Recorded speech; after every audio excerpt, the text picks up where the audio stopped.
বিদ্যালয়ের শিক্ষিকা মণ্ডলী, শিক্ষাকর্মী, জাতীয় পতাকার মাধ্যমে অনুষ্ঠানের শুভ সূচনা করে জাতীয় পতাকা উত্তোলনে বিদ্যালয়ের প্রধান শিক্ষিকা মাননীয়া শম্পামলী মহাশয়া এবং সহযোগিতায় বিদ্যালয়ের সহশিক্ষিকা শ্রীমতী সীমা সরকার জাতীয় পতাকা উত্তোলন করেছে।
বিদ্যালয়ের অংশ হিসেবে শ্রদ্ধার্ঘ্য নিবেদনে তার কর্মজীবনের শেষ বছর তিনি থাকবেন আমাদের সাথে সবসময় পরামর্শদাতা হিসাবে।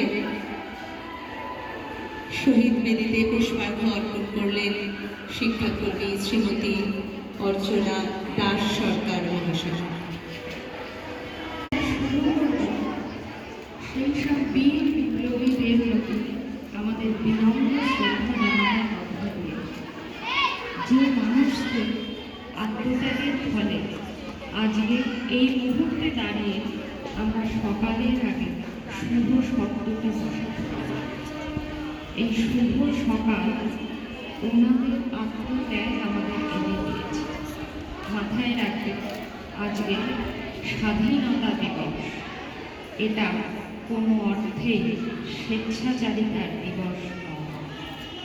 তাই ভারতবাসী হিসাবে আমাদের জীবনচর্চায়, আমাদের কর্মকাণ্ডে, প্রতিদিনের কর্মকাণ্ডে আমাদের সেই সততা, সেই নিষ্ঠা রাখতে হবে।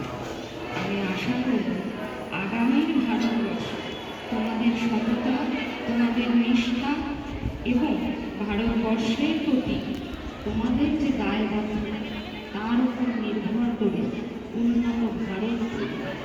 সকলে ভালো থাকুন, সুন্দর মনে করে। আমরা একটা ছোট্ট অনুষ্ঠানের আয়োজন করেছি। আমরা বৈশালী ম্যাডামকে বলব এই অনুষ্ঠানটা পরিচালনা করার জন্য। ধন্যবাদ।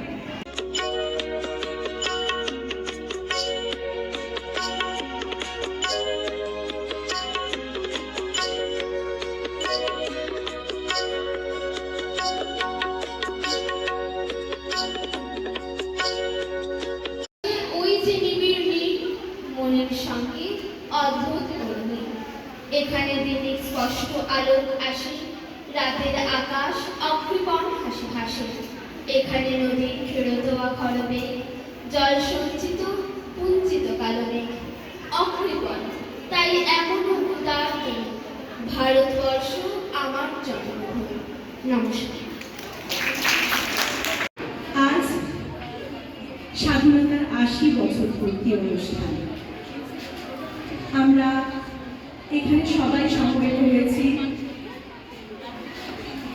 আমাদের তিরঙ্গা পতাকা এবং আমাদের স্বাধীন দেশে গৌরব অনুভব করার জন্য।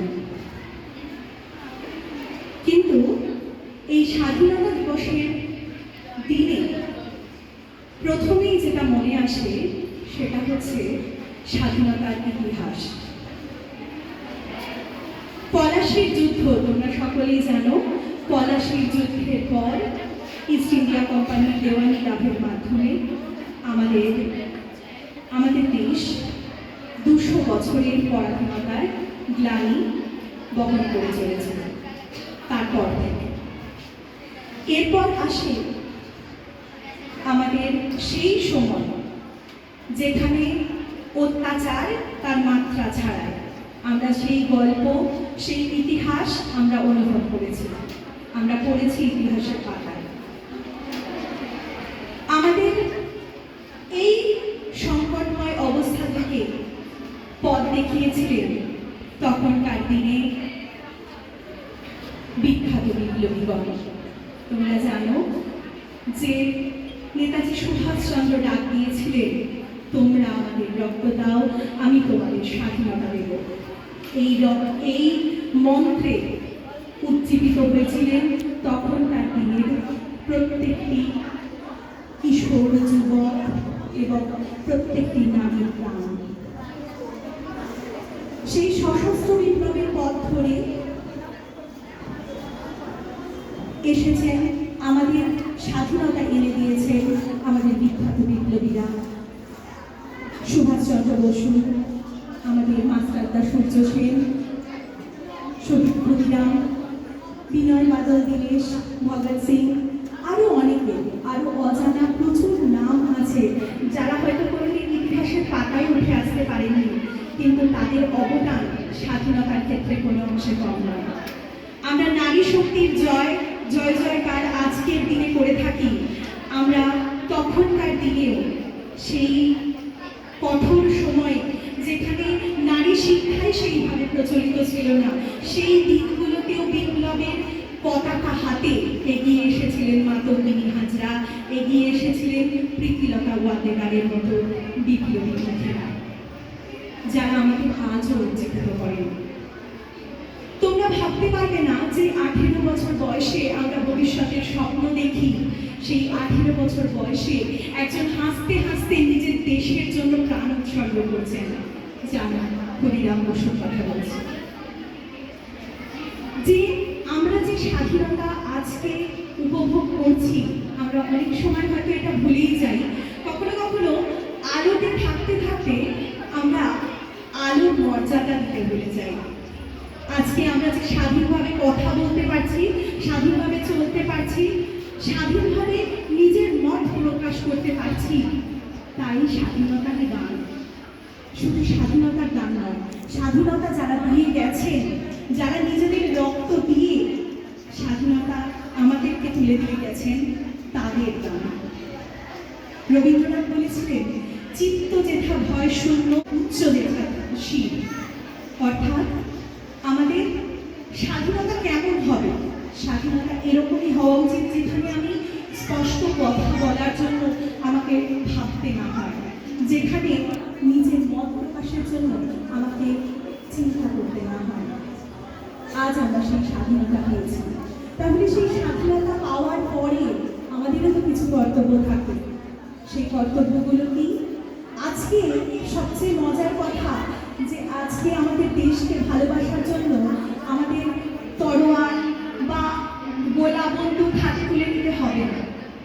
আমরা দেশের প্রতি কর্তব্য, আমাদের বড়দের প্রতি শ্রদ্ধা সম্মান দেখানোর মাধ্যমে এবং আমাদের দেশকে ভালোবাসার মাধ্যমেই আমরা স্বাধীনতা দিবসের প্রকৃত অর্থ নিজেরা অনুভব করতে পারব। তাহলে আজকের দিনে আমরা শপথ নিই যে আমরা আমাদের দেশের প্রতি আমাদের যা কর্তব্য, ছাত্র ছাত্রী হিসেবে আমাদের যা কর্তব্য, আমাদের বাবা মায়ের প্রতি, শিক্ষকদের প্রতি, স্কুলের প্রতি, আমাদের গোটা দেশের প্রতি আমাদের যা কর্তব্য, আমরা সেটা পালন করব। এই ছোট্ট বক্তব্য নিয়ে আজকের এই ৮০তম স্বাধীনতা দিবস উদযাপনে শুভেচ্ছা সকলকে জানিয়ে আমি আমার বক্তব্য শেষ করছি। জয় হিন্দ, বন্দে মাতরম।